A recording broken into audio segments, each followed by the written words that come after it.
Hello नमस्कार प्यारे विद्यार्थियों। आप सभी का इस YouTube चैनल पर स्वागत है। आज अपने कक्षा 8 विषय गणित के अंदर अपनी प्रखर कार्यपुस्तिका का कार्यपत्रक नंबर 13 और 14 को सॉल्व करते हैं। वर्कशीट 12 या कार्यपत्रक 12 के अंदर अपने सम और विषम संख्याओं के बारे में जानकारी प्राप्त की थी। आज इस दोनों कार्यपत्रक के अंदर अपने भाज्यता का जो नियम है कि 5 से विभाज्य या फिर भाज्य और अभाज्य संख्याओं के बारे में देखते हैं। पहले प्रश्न के अंदर यहाँ पे अपने को दे रखा है कि नीचे दी गई संख्याओं में उन संख्या पर गोला बनाइए जिनमें 5 का पूरा पूरा भाग जाता है। तो अब 5 का भाग पहले अपने को ये पता होना चाहिए कि 5 का भाग पूरा पूरा किस में जाएगा। अब 5 का भाग पूरा पूरा उसी में जाएगा जिसमें इकाई का अंक 0 हो या फिर इकाई का अंक 5 हो।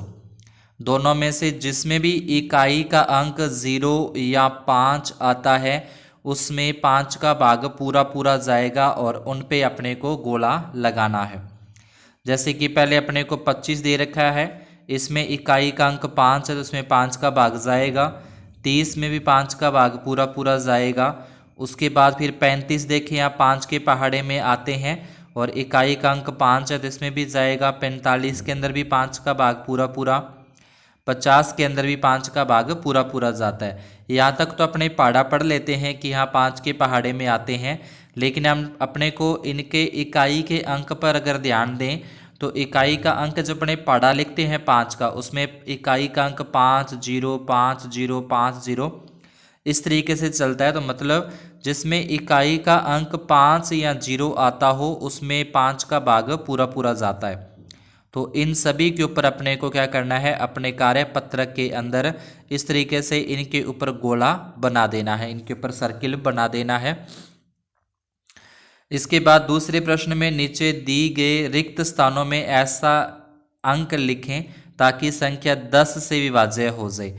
अब 10 से वही विभाज्य होंगे जिसमें क्या हो, इकाई का अंक 0 आता हो। जिसमें इकाई का अंक 0 आता हो वो 10 से क्या हो जाते हैं, यहाँ पे विभाज्य हो जाते हैं कि उसमें 10 का भाग पूरा पूरा चला जाता है। तो जैसे अपने यहाँ पे लास्ट में 0 लगा दें तो इसमें 10 का भाग पूरा पूरा चला जाएगा। यहाँ पे अपने को 0 दे ही रखी है पीछे, तो आप यहाँ पे कोई भी संख्या लगा सकते हैं 1 2 3 4 5 कोई भी संख्या आप यहाँ पे लगा सकते हैं।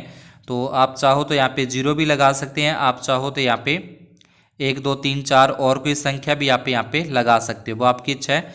कोई भी संख्या लगा के इसको आप पूरा कर सकते हैं, ठीक है। इसके लास्ट में के अंदर आप यहाँ पे 1 2 3 4 कोई भी संख्या लगाकर इसको कंप्लीट करना है। उसके बाद तीसरे प्रश्न के अंदर अपने पास एक सारणी दे रखी है, अब जिसके बारे में अपने थोड़ा सा नीचे भी कुछ पॉइंट्स दे रखे हैं। पहले उन नीचे वाले पॉइंट्स को अगर अपने यहाँ पे पढ़ें तो इसमें अपने को दे रखा है कि वे संख्याएं जिनके गुणनखंड 1 और वह सवयं संख्या होती है अभाज्य संख्याएं कहलाती हैं, ठीक है। इनमें से अपने पहले इसके गुणनखंड करें। गुणनखंड का मतलब होता है कि वो संख्या किस किस के पहाड़े से विभाजित होती है, यानी कि उसमें कौन कौन सी संख्याओं का भाग पूरा पूरा जाता है या फिर वो कौन कौन सी संख्याओं के पहाड़े में आती हैं। गुणनखंड यानी कि वो किस संख्या के पहाड़े में आते हैं। तो यहाँ पे गुणनखंड जैसे अपने को 1 का करके दे दिया, 2 का करके दे दिया, 3 का भी दे दिया। अब अपने को 4 देखना, तो 4 देखें किस किस के पहाड़े में आता है। 4 1 के पहाड़े में भी आता है, 4 2 के पहाड़े में भी आता है, 4 4 के पहाड़े में भी आता है, और किसी के पहाड़े में नहीं आता तो इसके गुणनखंडों की संख्या हो जाएगी 3। इस प्रकार से 5 तो 5 1 तो 1 के पहाड़े में आता है और उसके बाद 5 सिर्फ 5 के पहाड़े में ही आता और किसी के पहाड़े में नहीं आता, तो इसमें गुणनखंडों की संख्या होगी 2। फिर 6 की बात करें, 6 1 के पहाड़े में आता है, 6 2 के पहाड़े में भी आता है, 6 3 के पहाड़े में भी आता है और 6 6 के पहाड़े में भी आता है। तो इसमें गुणनखंडों की संख्या अपने पास हो जाती है 4। 7 की बात करें तो 7 1 के पहाड़े में और 7 के पहाड़े में आता है। फिर 8 जो है 8 2 के पहाड़े में आएगा, 8 4 के पहाड़े में भी आता है और 8 8 के पहाड़े में और 1 के पहाड़े में भी आता है। तो इसके अंदर भी अपने पास क्या है, जो गुणनखंडों की संख्या है वो हो जाती है 4। तो इस तरीके से जो अपने को संख्याएं दे रखी हैं उन संख्याओं के अपने को गुणनखंड करके लिखने हैं। आगे 9 दे रखा है तो 9 का हो जाएगा 1 3 के पहाड़े में, और 9 के पहाड़े में गुणनखंडों की संख्या 3। 10 1 के पहाड़े में आता है, 2 के पहाड़े में आता है, 5 के पहाड़े में आता है, 10 के पहाड़े में, और गुणनखंडों की संख्या यहाँ पे हो जाएगी 4। 11 का अपने को दे रखा है 12, 2 के पहाड़े में भी आता है 12, 3 से भी भाग चला जाता है 12 में, 4 से भी भाग चला जाता है 12 में, 6 से भी चला जाता है 12 के अंदर, 12 का भाग भी पूरा पूरा चला जाता है। तो इसमें जो गुणनखंडों की संख्या है वो हो जाएगी 5। फिर 13 13 को देखें कौन कौन से डिविजिबल है। तो 13 एक तो 1 से डिविजिबल हो जाएगा, 1 से डिवाइड हो जाएगा, और एक 13 से, मतलब 2 ही डिजिट से ये डिवाइड होता है। 14 की बात करें, 14 1 से डिवाइड होता है, 2 से भी डिवाइड होता है, 14 7 से डिवाइड हो जाता है, और 14 से भी डिवाइड हो जाता है। तो इसमें जो इसके फैक्टर होंगे, प्राइम फैक्टर वो हो जाएंगे इसके 4। इसके बाद 15 की बात करें 15, तो 15 1 से पूरा पूरा भाग चला जाएगा, 2 से भी चला जाएगा, सॉरी 2 से नहीं जाता, 2 से नहीं जाएगा, उसके बाद 3 से जाएगा, फिर 5 से जाता है, और उसके बाद 15 से। तो इसके जो फैक्टर अपने पास आ जाएंगे, तो इसके अंदर भी 4 फैक्टर आ जाते हैं। फिर 16 की बात करें तो 16 के अंदर भी 1 से हो जाएगा, 2 से हो जाएगा, और उसके बाद देखें तो 4 से हो जाएगा, उसके बाद 8 से भी हो जाएगा, उसके बाद 16 से भी हो जाता है। तो इसमें जो फैक्टर आते हैं वो अपने पास 5 फैक्टर आते हैं। तो यहाँ पे अपने क्या देखना है, अब अभाज्य संख्याएं कौन सी यहाँ पे दे रखा है कि वे संख्याएं जिनके गुणनखंड, जिनके फैक्टर 1 एंड वो जो सेल्फ डिजिट होती है वही हो, तो उसको अभाज्य संख्याएं कहलाती हैं। जैसे इसकी बात करें अपने, ये इसमें सिर्फ एक तो वो खुद संख्या है और एक एक है। 3 की बात करें तो इसमें भी एक संख्या और एक वो एक है। 5 में आप देखोगे, 5 में भी ये कंडीशन बनती है, 7 के अंदर भी ये कंडीशन बनती है, जिसमें एक तो एक गुणनखंड है और एक वो सव्यम संख्या है। उसके बाद अपने 11 में देखें तो भी सेम कंडीशन है, 13 में देखें तो भी सेम कंडीशन बनती है। तो ये संख्या अपने क्या हो जाएंगे, जैसे 2 हो गया, जैसे 3 हो गया, ये 5 हो गया, ये 7 हो गया, 11 और 13, ये जो डिजिट आती हैं, ये जो संख्याएं आती हैं, उनको अपने अभाज्य संख्या कहते हैं। वे संख्या जिनके 2 या 2 से अधिक गुणनखंड होते हैं भाज्य संख्या कहलाती हैं। अब जिसमें 2 या 2 से ज़्यादा, या 2 आ रहे हैं या 2 से ज़्यादा कोई अपने क्या आ रहे हैं, गुणनखंड आ रहे हैं, तो अपने क्या हो जाती हैं, भाज्य संख्या हो जाती हैं। तो इनको छोड़ के जैसे अपने 4 को देखें, अगर आप 4 वाले पे देखोगे तो 4 वाले पे क्या है कि 2 से ज़्यादा गुणनखंड आ रहे हैं। 6 वाले में देखोगे तो इसमें भी 2 से ज़्यादा गुणनखंड आ रहे हैं। 8 वाले में देखो तो इसके अंदर भी 2 से ज़्यादा गुणनखंड आ रहे हैं। तो ये अपने पास क्या हो जाती हैं, भाज्य संख्या हो जाती हैं। उसके बाद तीसरी बात ध्यान रखने की, संख्या जो एक है उसको ना तो भाज्य के अंदर गिने और न ही उसको अभाज्य के अंदर गिने। ठीक है, ना तो वो अपने पास भाज्य संख्या है और न ही वो अभाज्य संख्या, एक किसी के अंदर काउंट नहीं होती। तो इस तरीके से अपने को ये कार्यपत्र के अंदर आपको पहले इसको फिल कर देना है अच्छे से। नेक्स्ट अपने चलते हैं चौथे प्रश्न पे, जिसमें लिखा है कि भाज्य संख्याओं पर गोला लगाना है। अभी अपने पढ़ा कि भाज्य संख्याएं क्या होती हैं। तो भाज्य संख्याएं जिसके अंदर 2 से ज़्यादा गुणनखंड बनते हो, जिसके 2 से ज़्यादा फैक्टर बनते हों, वो अपनी होती है भाज्य संख्या। तो अपने स्टार्ट करते हैं यहाँ से। 6 एक भाज्य संख्या है, 8 भी एक भाज्य संख्या। इस तरीके से इस पर अपने क्या करना है, गोला या घेरा लगाते जाना है। ये सारी की सारी क्या आ जाएंगी, भाज्य संख्या आ जाएंगी, जो जिसके 1 से ज़्यादा क्या बनते हों, फैक्टर बनते हों, 1 से ज़्यादा जिसके गुणनखंड आते हों, जो किसी और संख्याओं के पहाड़े के अंदर भी आती हैं, वो सारी की सारी क्या हो जाएंगी, भाज्य संख्या हो जाएंगी। जो किसी और संख्या के पहाड़े में भी आती हैं या किसी और संख्या का भी भाग उसमें जा रहा है, वो अपनी हो जाती हैं भाज्य संख्या हो जाती हैं। तो इन पे अपने को राउंड करते जाना। ठीक है, इन सभी पे अपने को राउंड करना है। और ये जो संख्या बच रही हैं, जो इस पे अपने राउंड नहीं कर रहे, जो संख्या बच गई वो सारी की सारी क्या हो जाती हैं, भाज्य संख्या हो जाती हैं। ठीक है, वैसे तो मैं लगभग सभी पे कर दिया है, फिर भी कोई बीच में रह गई तो उस पर आपको कर लेना है। तो ये सारी की सारी अपनी कौन सी बचती हैं, इस पे मैंने राउंड कर दिया तो वो तो हो जाएंगी भाज्य संख्या, और जिस पे राउंड नहीं किया वैसे की वैसी आपको दिख रही है वो हो जाएंगी अपनी अभाज्य संख्या। अभाज्य संख्याएं वो होती हैं जो कि क्या होता है अपने, जो कि ना तो वो उसमें किसी संख्या में भाग जाता है और ना ही उसके दो से ज़्यादा फैक्टर बनते हैं, यानी कि एक तो वो खुद ही संख्या होगी और एक वन होता है। उसके बाद 5वें प्रश्न में नीचे लिखी गई संख्याएं किस किस संख्या से भाज्य हैं, किस किस संख्या से भाज्य यानी कि किस किस संख्या का भाग इनमें जाता है। जिस 10 की बात करें 10 में 1 का भाग जाएगा, 10 में 2 का भाग जाता है, और उसके बाद 10 के अंदर 5 का भाग जाता है और 10 में 10 का भाग जाता है। और उसके बाद अगर अपने 16 की बात करें 16 में 1 का भाग पूरा पूरा चला जाएगा, फिर उसके बाद 2 का भी जाएगा, 16 में 4 का जाता है, 16 के अंदर फिर 8 का चला जाता है, फिर 16 में 16 का भी चला जाएगा। 15 में 1 का, 15 के उसके बाद 3 का भाग जाता है, 5 से भाज्य होती हैं और 15 से भी ये भाज्य होती हैं। 25 की बात करें 25 में 1 का जाएगा, 25 में 5 का जाएगा और 25 में 25 का जाता है। तो ये वो संख्याएं आ जाएंगी जो इनको विभाजित करती हैं, इनके अंदर पूरा पूरा भाग जाता है, डिविजिबल होती हैं। उसके बाद जो अपना नेक्स्ट कार्यपत्रक आता है, उस कार्यपत्रक के अंदर भी अपने को इस तरीके से ही कुछ गुणनखंड, पिछले प्रश्न आप कार्यपत्रक के अंदर अपने गुणनखंड किए, अब इसमें गुणज आते हैं। गुणज का मतलब उसका पहाड़ा लिखना है एक तरीके से, यानी कि 2 के गुणज मतलब 2 किस किस को 2 को 2 से गुणा कर दिया, 2 को 3 से गुणा करने पर, 2 को 4 से गुणा करने पर, 2 को 5 से गुणा करने पर, 2 को 6 से गुणा करने पर, इस तरीके से अपने पास ये आ जाते हैं। तो ये इसके क्या हो जाते हैं, गुणज हो जाते हैं। आपको 4 गुणज लिखने, मैंने यहाँ पे 5 लिख दिया। ऐसे फिर 9 का लिखेंगे, 9 दूनी 18, 9 तीय 27, 9 चौका 36, 9 पंजे 45, इस तरीके से मतलब उसका पहाड़ा लिखना है आपको। 4 गुणज लिखने, कोई भी 4 गुणज लिख सकते हैं, उसके पहाड़े में आने चाहिए, वो आपको यहाँ पे लिखने हैं।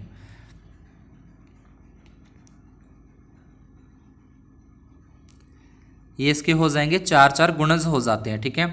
उसके बाद दूसरा प्रश्न है, दी गई संख्याओं के गुणज पर गोला लगाना है, मतलब जो 5 के पहाड़े में आती है उस पर अपने गोला लगाना है, 8 के पहाड़े में जो आता है उस पर गोला लगाना है, 12 के पहाड़े में जो आता है उस पर अपने को राउंड करना है, यानी कि जो उसके पहाड़े में आता है उसका गुणज है। और उसके बाद 16 के अंदर 16 के पहाड़े में आता है, तो इस तरीके से इनके ऊपर अपने को गोला लगा देना है। गुणज होते हैं, उसका पहाड़ा लिखना है, यानी कि जो संख्या दे रही है उसका पहाड़ा लिखते हैं तो वो उसका गुणज हो जाता है गुणा करने पर। और गुणनखंड होते हैं कि वो किस किस से विभाजित हैं, यानी कि गुणनखंड लिखा आता है तो वो उसके अंदर पूरा पूरा भाग जाना चाहिए। गुणज लिखा आता है तो वो उसको गुणा करके, जैसे अपने 2 के लिखे, 2 को 1 से गुणा करके कितना आता है, 2 को 2 से गुणा करके कितना आता है, 2 को 3 से गुणा करके कितना आता है, 2 को 4 से गुणा करके कितना आता है। तो गुणज लिखा है तो उसको गुणा करके देखनी है, अलग अलग संख्याओं से गुणा करके देखोगे। और जब गुणनखंड लिखा आता है तब अपने को करना क्या है कि भाग करके देखना पड़ेगा कि उसका भाग उसमें पूरा पूरा जाता है कि नहीं जाता। अगर उसमें भाग पूरा पूरा जा रहा है फिर तो वो उसका गुणनखंड है, अगर उसमें भाग पूरा पूरा नहीं जा रहा तो गुणनखंड नहीं है। नेक्स्ट अपने तीसरे प्रश्न के अंदर निम्नलिखित संख्याओं के गुणनखंड लिखने हैं। अब यहाँ पे करना है कि आपको गुणनखंड, तो 3 का गुणनखंड यानी कि 3 में एक तो 1 का भाग पूरा पूरा जाएगा, एक 3 का भाग पूरा पूरा जाएगा। 8 में 1 का भाग पूरा जाएगा, 2 का भाग पूरा जाएगा, 4 का भाग पूरा जाएगा और 8 का भाग भी पूरा पूरा जाएगा। 12 में 1 का भाग पूरा जाता है, 3 से पूर्ण तरह विभाजित होती है, 12 3 से भी हो जाता है, 12 4 से भी भाग चला जाता है पूरा पूरा, और 6 से भी हो जाता है, और उसके बाद 12 से भी हो जाता है। ऐसे ही 16 में आ जाएगा, 1 से हो जाएगा, 2 से हो जाएगा, 4 से हो जाएगा, 8 से हो जाएगा और 16 से हो जाएगा। उसके बाद 18 की बात करें तो 1 से, 2 से भी होता है, 3 से भी होता है, 9 से भी होता है, और उसके बाद बीच में 6 रह गया, 6 से भी जाता है और 18 से भी जाता है। 25 1 से चला जाएगा, 5 से, और 25 25 से चला जाएगा। 30 में 1 का भाग पूरा पूरा जाएगा, देख लेना, 2 का भाग पूरा पूरा जाएगा, 3 का भाग भी पूरा जाता है, 6 और 5 का भाग भी 30 में पूरा जाता है, 6 का भाग जाता है, 10 का भाग जाता है, 15 का भाग जाता है, और 30 में 30 का भाग जाता है। 35 की बात करें, 1 का भाग 35 में जाएगा, उसके बाद 5 का, उसके बाद 7 का और उसके बाद 35 का। 42 की बात करें, 1 का भाग पूरा पूरा जाएगा, 2 का भाग जाएगा, 3 का भाग पूरा पूरा जाएगा, 6 का भाग पूरा पूरा जाएगा, 7 का जाएगा, 7 के बाद 14 का भाग पूरा पूरा जाता है और 21 दूना 42 और 42 एकम 42। 64 की बात करें, 1 का भाग जाएगा 64 में, 2 का भाग चला जाएगा, 4 का भाग 64 में चला जाएगा, उसके बाद 8 8 64 चला जाएगा और उसके बाद 16 का भाग पूरा पूरा चला जाएगा, सॉरी 16 लिखना था यहाँ पे, 16 का भाग पूरा पूरा चला जाता है। 16 के बाद अपने पास 32 का भाग पूरा पूरा चला जाता है और 64 का भाग भी इसमें पूरा पूरा चला जाता है। तो इसके गुणनखंड आप देख रहे हो ना कि जिसके भाग पूरा पूरा जाता है वो अपना क्या है, गुणनखंड है, और जिसका गुणा करके लिखा जाता है, उसका पहाड़ा लिखा जाता है, वो अपना क्या होता है, गुणज होता है। ये अपना हो गया तीसरा प्रश्न। इस तरीके से आपको इसके गुणनखंड लिखने हैं। नेक्स्ट अपना आता है चौथे प्रश्न के अंदर। तो चौथे प्रश्न में दे रखे है संख्याओं 2 और 10 का सबसे छोटा समान गुणज लिखना है। तो पहले अपने 2 के क्या लिखने हैं, गुणज लिखने हैं। 2 के गुणज लिखेंगे तो यहाँ पे अपने पास 2, उसके बाद 4, फिर यहाँ पे 6, फिर उसके बाद 8, फिर 10, फिर 12, फिर 14, फिर 16। इस तरीके से के गुणज अपने और आगे लिख सकते हैं 2 के। फिर अपने को 10 के लिखें, 10 के आ जाएंगे, 10 आ जाएगा, 10 दूना 20, 10 तिया 30, 10 चौके 40, 10 पाँचे 50। इस तरीके से और भी आप आगे लिख सकते हो। अब इसमें बोला है कि सबसे छोटा, तो सबसे छोटा और समान गुणज होना चाहिए। अब समान गुणज मतलब जो दोनों में है, जैसे इसमें भी 10 आ रहा है, इसमें भी 10 आ रहा है, दोनों में समान है और ये सबसे छोटा भी है। दोनों के अंदर ये सबसे छोटा है जो दोनों में आता है। क्या लिख देंगे, सबसे छोटा समान गुणज। यह आ जाएगा सबसे छोटा समान गुणज।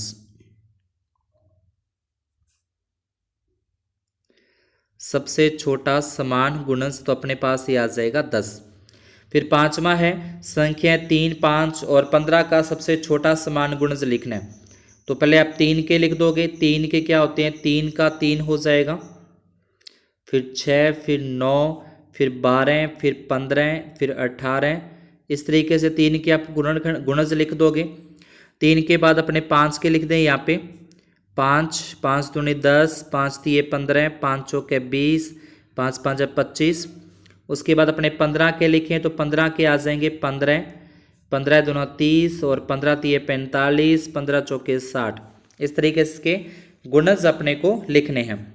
अब इसमें देखना है कि जो दोनों तीनों में एक जैसा आता है, जैसे 15 इसमें आ रहा है, 15 इसमें भी आ रहा है और 15 इसमें भी आ रहा है, तीनों में समान है, तो ये लिखा जाएगा सबसे छोटा समान गुणज। सबसे छोटा समान गुणज, गुणज होता है मल्टीपल बोलते हैं इंग्लिश के अंदर इसको अपने।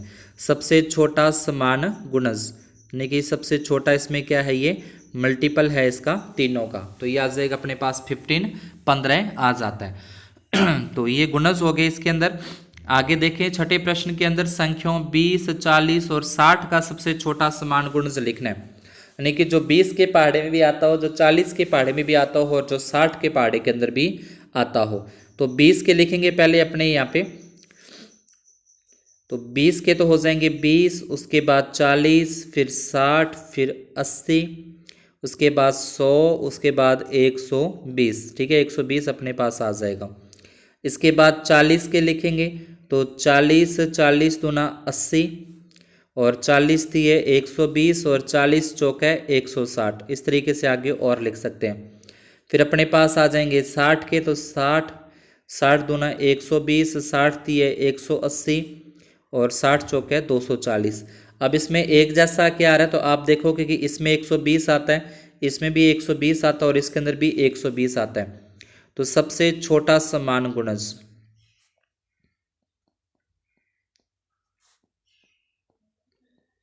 तो सबसे छोटा समान गुणज जो यहाँ पे अपने पास बनेगा, सबसे छोटा समान गुणज आ जाएगा 120 आ जाता है। तो ये अपने इस तरीके से इसको गुणज के बारे में और गुणनखंड के बारे में इन दोनों कार्यपत्रों के अंदर अपने समझ लिए होंगे।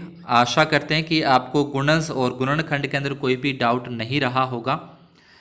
आज की क्लास में अपने इतना ही, ठीक है। ये दोनों कार्यपत्रक अपने 13 नंबर और 14 नंबर कंप्लीट कर लिया है गुणज और गुणनखंड के बारे में।